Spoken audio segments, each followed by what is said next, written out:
Today என்ன பார்க்க போகிறோம்னா ஸ்மோக்கி லெமன் பெப்பர் சிக்கன் பார்க்க போகிறோம். சிக்கனை வந்து நல்லா வாஷ் பண்ணிவிட்டு இஞ்சி பூண்டு பேஸ்ட்டு, உப்பு, சால்ட்டு, மஞ்சத்தூள் போட்டு நல்லா ஊற வச்சுடுங்க. ஊற வச்சதுக்கப்புறம் நல்லா ஒரு 20 மினிட்ஸ் ஊறினா போதும். அது நல்லா ஊறி சிக்கனுக்குள்ளே இறங்கிடும். இறங்கிட்டோடனே சிக்கனுக்குள்ளே தயிர் போட்டுருங்க. தயிர் வந்து ஒரு 3 ஸ்பூன் போட்டு, பெப்பர் ஒரு 2 ஸ்பூன் போட்டுருங்க. பெப்பர் ஒரு 2 ஸ்பூன் போட்டுட்டு, அதுக்கப்புறம் வந்து கறி மசாலா இருக்குல்ல, அது 2 ஸ்பூன் போட்டு, ஜாரில் வந்து என்னென்ன போட்டோம்னா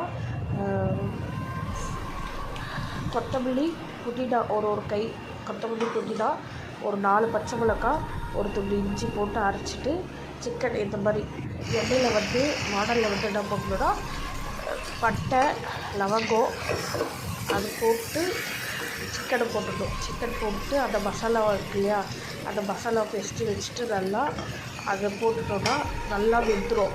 மூடி வச்சு வேக வைக்கணும். மூடி வச்சு வேக வைக்கிறதுனால நல்லா சாஃப்டாகிடும். இது வந்து என் ஹஸ்பண்ட் தான் செய்கிறது. எனக்கு நான்வெஜ் தெரியாது. நான் நான்வெஜ்ஜை சாப்பிட மாட்டேன். எங்கள் வீட்டில் நான்வெஜ்ஜு எங்கள் ஹஸ்பண்ட் சாப்பிடுவாங்க. நான் வெஜ்ஜு மட்டும் தான் சாப்பிடுவேன். நல்லா கிளறி விட்டுட்டு மூடி வச்சிட்டோன்னா வந்து ஒரு 10 மினிட்ஸ்லேயே வந்து நல்லா இந்த மாதிரி வெந்துடும். உங்களுக்கே தெரியும் வேகிறது.